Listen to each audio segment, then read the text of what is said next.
Eu vou tentar fazer um vídeo aqui rápido, direto, respeitando o seu tempo e a sua inteligência. Vou falar sobre o capítulo 1174 de One Piece agora. Eu gostei bastante dessa última capa do Roger, bem casual, com um Tiranossauro Rex do seu lado. E eu sempre bugo quando eu lembro que o Roger tinha quase 3 metros de altura. E você vê que ele tá bem, na questão de escala, ele tá bem próximo ali da altura do Tiranossauro Rex mesmo ali, dividindo um pedaço de carne com ele. Achei interessante essa capa, achei legal também ver o Roger com uma outra skin, né, com uma outra roupagem, assim. Eu achei interessante essa capa. Bom, o capítulo se inicia com o Somers até então meio que abismado com o que tinha acontecido com a merda que ele tinha feito. E por um breve momento até parece que o personagem vai ter um pouco de redenção quando ele fala pros guerreiros de Elbaf que não dá pra cortar a seta, que se desse ele mesmo teria feito. Mostra ali um pequeno vislumbre de, sei lá, um pouco de humanidade do personagem que até então ele não tem nenhuma. E logo em seguida a gente já vê a personalidade verdadeira dele. Ele é um sádico totalmente egoísta que quer ver as crianças e os pais morrerem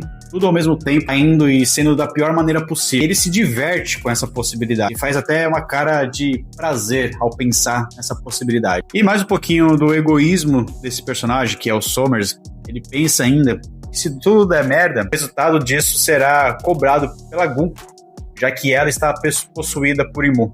Então, esse personagem, o Somers, ele é bem típico do que o Oda gosta de escrever.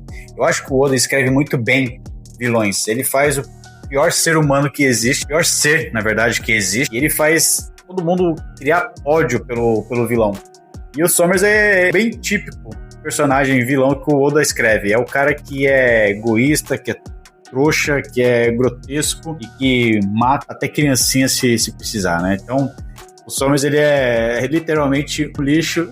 É o tipo de personagem que o Oda escreve muito bem e fazem a diferença em capítulos, em arcos como esse de Elbaf. Você precisa ter um personagem desse tipo, vilanesco desse tipo, que faça a balança da justiça pender mais para um lado do que para o outro. E a relação entre os Cavaleiros Sagrados não parece ser uma relação muito amigável. Acho que é mais como se fosse um Big Brother, que eles precisam fazer planos juntos, precisam cumprir objetivos juntos, que quando tem uma festa, quando ocasionalmente acontece de ter um tempo para relaxar, eles conseguem até conversar um pouco, mas individualmente eles são bem egoístas e estão tentando só fazer o deles e acabar com a missão o quanto antes. É o que parece.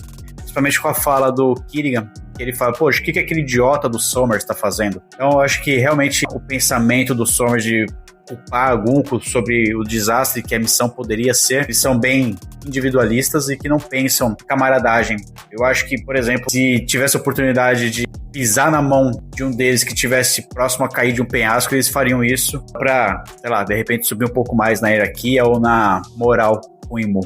E é legal que esse capítulo, do meio para o fim, ele se transforma como se fosse, não uma carta de amor, mas ele se transforma em gesto de amor e paternidade ali, muito bonito até, mensagem que eu acho que o Oda quis transmitir um pouco aqui, por mais que sejam poucas páginas, páginas ali curtas de um capítulo só, mas a gente vê que tem alguma mensagem querendo ser passada ali pelo Oda, onde as crianças começam a cair na real que elas foram mal criadas em alguns momentos com os pais ou com os criadores deles, que algumas das crianças não tinham pais aqui. E nesse momento onde eles estão próximos a perderem a vida, eles começam a lembrar desses atos e começam meio que se arrepender.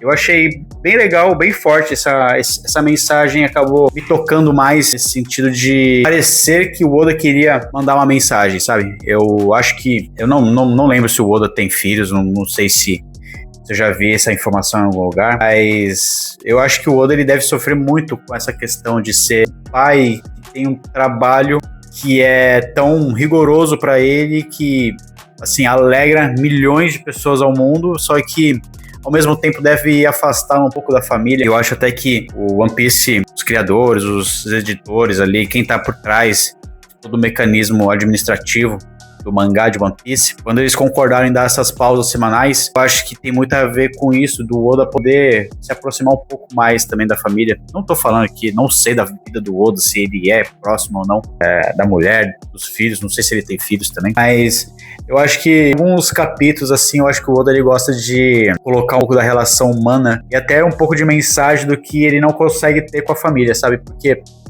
essa questão dos filhos, eu acho que todo mundo já passou por isso, eu também já passei por isso. Tem momentos que a gente meio que é rebelde, a gente se rebela um pouquinho, a gente acha que a gente pode fazer as coisas e, pô, por mais que os nossos pais sejam nossos pais, eles não são a gente e a gente acha que tá fazendo o melhor, mas na verdade os pais sabem que estão fazendo o melhor e muitas vezes eles nos bloqueiam, nos prendem, porque eles querem nos proteger. E eu achei muito legal essa mensagem aqui nesses pequenos quadros que tiveram, onde as crianças meio que lembram de momentos onde eles estavam sendo rebeldes com os pais e se arrependem. E também o gesto muito bonito dos pais, dos criadores, abraçarem os filhos, mesmo que isso machuque, e que eles estão juntos com os filhos até o final.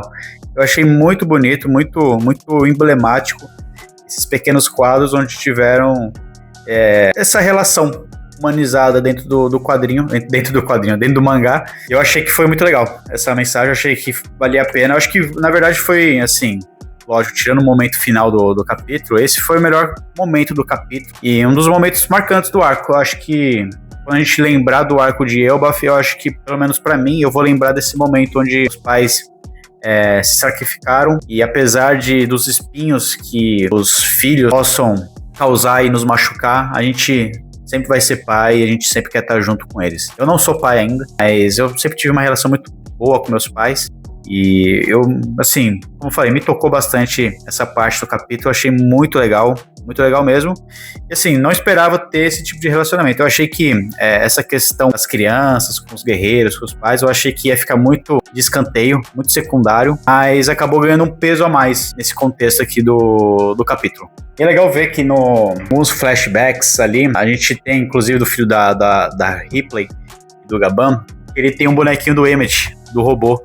Então, realmente, isso remete à mitologia e à ligação de Joy Boy com a tribo dos gigantes. Eu achei bem interessante. Isso aí pode realmente ser uma pontinha solta que depois, mais pra frente, vai fazer sentido. Quando a gente tiver um pouco mais das revelações de quem foi Joy Boy, quem eram os aliados de Joy Boy, de onde ele veio, de onde ele nasceu, qual era a raça dele e tudo mais. Eu acho que pode ser que mais pra frente esse pequeno quadro do Emmett na mão do filho da Ripley e do Gaban possa fazer mais sentido depois.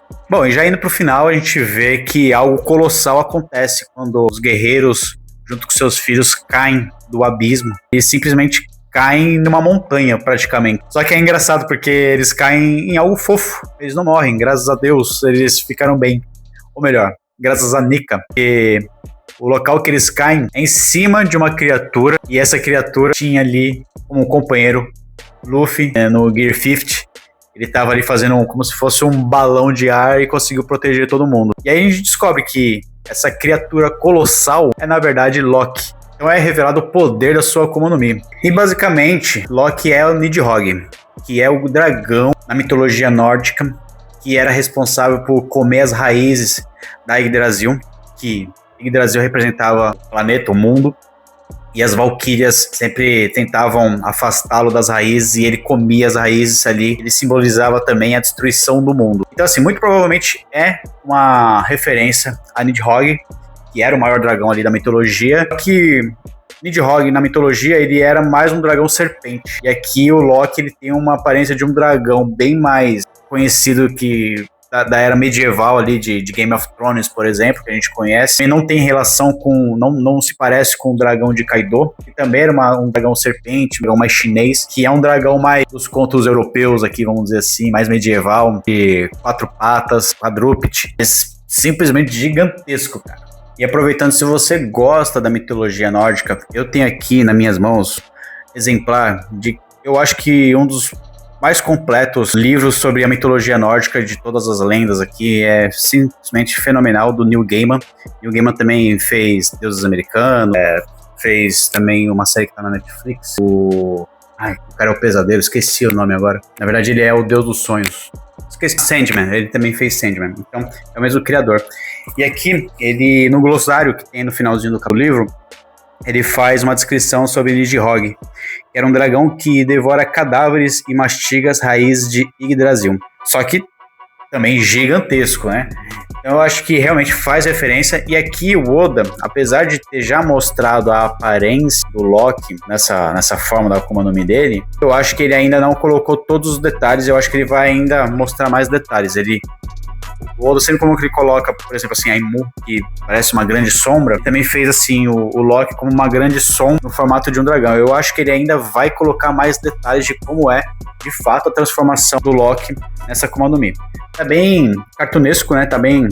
É o traço do Oda, não tem jeito. Esse dragão, mas assim, simplesmente colossal. Eu adorei o mito que o Jaru contou, que um dia que neve, raios e trovões aparecerem no céu, coberto por uma enorme criatura. Então, junto dos tambores da libertação, Nika, Deus do Sol, irá aparecer. Cara, eu achei demais isso aqui. Eu acho que foi fenomenal. Capítulo perfeito para uma sexta de carnaval. A gente vai curtir aí o final de semana. Vamos ficar uma semana sem capítulo. Mas esse capítulo foi maravilhoso, foi demais. Eu acho que a mensagem que o Oda quis passar ali dos pais, dos filhos, foi sim o ápice, foi o grande ponto do capítulo, mas o ápice foi realmente a aparição do Loki e o Luffy junto dele no Gear 50. E, cara, demais. Agora, como eu falei, a hora que esses dois aparecessem, já era. O jogo virou.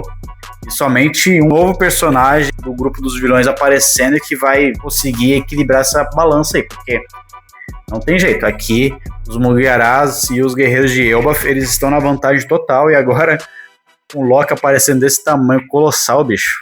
Cara, demais mesmo. Gostei muito. E, bom, já era esperado que Loki fosse apelão.